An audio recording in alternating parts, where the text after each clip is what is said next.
Bom, dos cenários que eu costumo utilizar para gravar vídeos, esse aqui é o mais incomum. Geralmente eu faço as minhas gravações no meu quarto, mas hoje é domingo. As prévias de carnaval aí à vontade, muito barulho nas ruas, os vizinhos, cada um com seu som mais alto que o outro e com seus gostos musicais aos milhares, e aí não dava. Vim aproveitar para ver a minha princesinha aqui, ó. Papai, olha, tá tchau. Manda um beijo. E companhia melhor, né, cara? Poderia vir para se gravar um vídeo. Mas como já que nós estamos falando aqui, né, de criança, de família, eu queria trazer rapidinho aqui um assunto bem bacana, cara.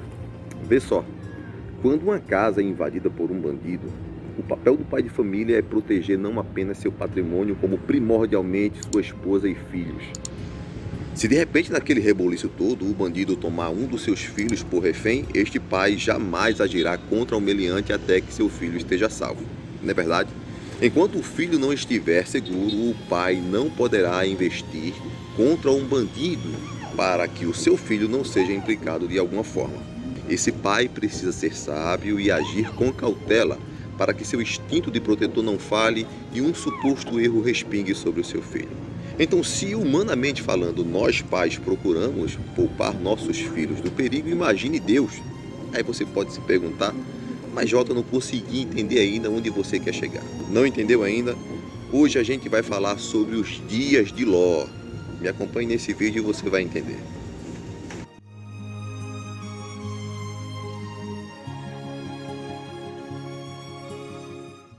No capítulo 14 do livro de Gênesis, a Bíblia registra a existência de 5 cidades que estavam às margens do Mar Salgado ou Mar Morto, conhecidas como cidades-estados lá do Vale de Sidim.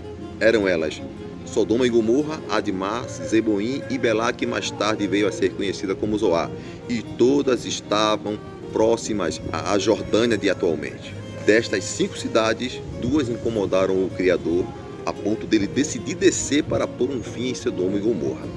E como um pai zeloso, o Senhor jamais agiria de maneira em que seus filhos viessem a ser implicados por causa do ímpio. E não seria diferente na situação e apreço, porque Deus destruiria os justos se o alvo dele em Sodoma e Gomorra eram os ímpios. Quando Deus resolveu tirar as cidades de Sodoma e Gomorra de existência, com certeza o Criador sabia que se elas fossem mantidas, já teríamos naqueles dias essa bagunça de 2020. E para que não ficasse pior do que seria, o final da história, todo mundo já sabe. E nem adianta dizer que um dos motivos que levaram ao Senhor a destruir aquelas cidades não foi a perversão sexual dela. Não adianta, cara. Aquilo ali já estava demais. Aquela perversão deixou de ser pecado e passou a ser iniquidade. E Deus conhece muito bem como estaria o mundo se Sodoma e Gomorra houvessem sido poupadas. Antes, um sodomita era alguém que nascia em Sodoma. Depois, um sodomita passou a ser todo aquele que pratica sexo anal.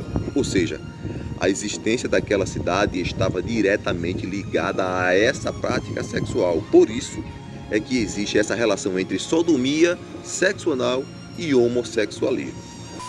Um grupo de arqueólogos e pesquisadores descobriu após escavações no Vale de Gor, lá na Jordânia, uma área habitada há pelo menos 2.500 anos, a qual sofreu um brutal colapso. A pesquisa revelou que mais de 120 sítios arqueológicos daquela região parecem ter sido expostos a uma explosão. A pesquisa revelou também que supostamente um enorme meteorito superaquecido explodiu no céu, tá certo? Sobre uma planície circular de 25 quilômetros de largura ao nordeste do Mar Morto, ocasionando uma chuva química de fogo e enxofre. Foi o que, filha? Isso não importa. Não importa, né? Tudo bem. Retomando. E de acordo com o arqueólogo, Philip Sylvia, esta região pode ter sido Sodoma e Gomorra em razão dos elementos químicos encontrados ainda hoje lá na região da Jordânia. Esta chuva de fogo e enxofre, cara, derreteu toda a vida existente naquelas 2 cidades. O impacto desse meteorito no Mar Salgado ocasionou um tsunami que banhou todas aquelas campinas, deixando-as inabitáveis devido à grande concentração de sal do Mar Morto, o qual ainda hoje existe e quase não possui vida pela grande concentração de sal. Mas Que relação há entre Sodoma e Gomorra com o fim do mundo para que Jesus as usasse como referência? Bem, a comparação do mestre foi perfeita. E você há de convir que para Jesus dizer que haverá mais tolerância para Sodoma e Gomorra no dia do juízo do que para aquela cidade que rejeitar o seu evangelho, é porque os dias atuais estão muito piores que os daquelas épocas. Eita, papai, faz isso não, meu amor. Deixa eu gravar o vídeo aqui. Tá bom, tu fica só um pouquinho quietinho aí, vai. Então, cara, há registros que foram feitos pelos 4 evangelistas que são bem diferentes um do outro. Quem sabe isso seja até uma estratégia divina para que cada um deles trouxesse os mesmos relatos, só que de ângulos diferentes, de acordo com o que cada livro queria passar. Só que dos 4 evangelhos, apenas Lucas registra essa fala de Jesus referente aos dias de Ló. O texto diz o seguinte: e assim como nos dias de Noé, será também nos dias do Filho do Homem. Comiam, bebiam, casavam e davam-se em casamento, até o dia em que Noé entrou na arca. Aí veio o dilúvio e consumiu a todos. Da mesma maneira aconteceu nos dias de Ló. Comiam, bebiam, compravam, vendiam, plantavam e construíam. Mas no dia em que Ló saiu da cidade de Sodoma e Gomorra, choveu fogo e enxofre do céu e consumiu a todos. Assim será no dia em que o Filho do Homem há de se manifestar. Cara, esse texto é muito chocante. Isso é de mexer com o coração. Olha, vê só. Mesmo com toda a revelação dentro desse texto, existem pessoas que se negam a enxergar o arrebatamento que Jesus propositalmente ocultou dentro das entrelinhas desse texto. Na narrativa de Mateus, a gente lê o seguinte: até o dia em que Noé entrou na arca e não o perceberam. Aí veio o dilúvio e levou a todos. Lucas não ressalta esse detalhe do e não o perceberam. Porém, apenas ele registrou o seguinte: mas no dia em que Ló saiu da cidade de Sodoma, choveu fogo e enxofre e consumiu a todos. Meus amigos, com muito respeito, o que é que há de tão extraordinário nessa passagem para que a mente de algumas pessoas não consiga notar que Jesus aqui falava de um arrebatamento antes da grande tribulação? Pelo amor de Deus, bicho. Não poderia chover enquanto Noé e sua família não estivessem seguros na arca.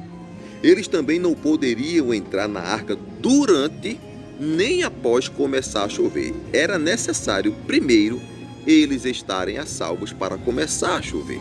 Igualmente Ló. Observem o texto em Gênesis 19. E ao amanhecer, os anjos apressaram Ló, dizendo: levante-se, chame sua esposa e filhas, para que vocês não sejam destruídos com a injustiça dessa cidade. Ló, porém, se demorava.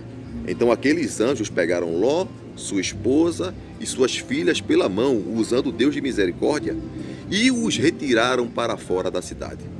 E aconteceu que, retirando-os para fora, disse o anjo: escapa-te por tua vida, não olhes para trás e não pare durante o trajeto. Vai para os montes para que você não morra. Versículo 22.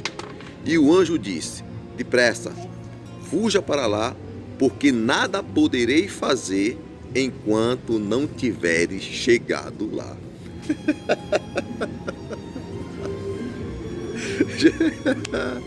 Deus é terrível, né, cara? O que é que eu digo? O que é que eu digo? Me diz aí, cara. Eu vou interpretar mais o que dentro desse texto, Jesus de Nazaré? Ló teria primeiro que chegar em Zoar, para que então fogo e enxofre caísse sobre Sodoma e Gomorra. Entendeu que tanto a chuva de água de Noé quanto a de fogo de Ló são sinais claros do juízo de Deus sobre o mundo, e que ambas as situações só aconteceriam depois que o livramento fosse dado para eles. Deus do céu, cara. Abraão se preocupou com o sobrinho dele e chegou até a perguntar: mas Senhor, o Senhor vai destruir o justo com o ímpio? Ah, cara, em resumo, Deus diz que se em Sodoma houvessem pelo menos 10 justos, ele não destruiria Sodoma por amor aos 10. Então você agora consegue entender a minha analogia lá no começo do vídeo, em que eu falava sobre o pai agir sabiamente contra um bandido para não prejudicar o filho? Eu estava falando disso, cara. Deus não vai agir de uma forma em que seus filhos sejam implicados. Então, se a igreja passará pela grande tribulação, a igreja vai ser implicada, uma vez que os castigos estarão sendo ministrados sobre o mundo. Se haverá arrebatamento apenas no final da grande tribulação, como você explica esse versículo aqui? Comiam, bebiam, casavam, davam-se em casamento, plantavam, compravam, vendiam e construíam. O bicho pegando no mundo com as pragas do Apocalipse e as pessoas preocupadas em casar, em construir, em trabalhar. Meu Deus, o mundo estará numa angústia tão grande, né? Jesus diz como nunca houve desde a fundação do mundo. E as pessoas focadas em formar família, comer e beber, cara, para. Em que tipo de mente isso se encaixa, meu irmão? Claramente Jesus fala de um arrebatamento antes da grande tribulação, tanto na passagem que ele se refere a Noé, quanto àquela que ele se refere a Ló. O que Jesus mostra é uma sociedade em seu pleno funcionamento, despreocupada e dentro das suas normalidades. Tudo ocorria normal. Por isso é que ele diz que daquele dia e hora ninguém sabe. Sinal que nesta configuração ninguém estará aguardando o arrebatamento. Então, se o mundo está desesperado, sofrendo, cara, não existe espaço para ninguém casar, comemorar, edificar, meu amigo. O mundo vai estar sofrendo. Deus é perfeito, sábio e justo e jamais derramaria sobre o ambiente pecaminoso um mesmo castigo que neste, um grupo de justos fosse implicado. E é isso que o texto está dizendo. Para concluir, a minha intenção aqui não é desfazer da convicção doutrinária de ninguém, mas a última palavra é sempre a de Jesus. Então, quando um grupo ou alguém põe no texto algo além daquilo que a última palavra, que é de Cristo, está dizendo, esta pessoa ultrapassa uma linha que não tem mais volta. E aí abre-se um leque de heresias e de supostas teorias que não têm embasamento bíblico. E praticamente é quase impossível você impedir o crescimento disso. Aí eu pergunto, quem garante que aqueles que ensinam esses absurdos deixarão de crer naquilo que eles decidiram acreditar como verdade absoluta? Quem arranca isso da cabeça dessa galera? Ó, se a Bíblia não conseguiu abrir a mente dessa gente, não vai ser eu que vai conseguir essa façanha, não é verdade? Forte abraço a todos.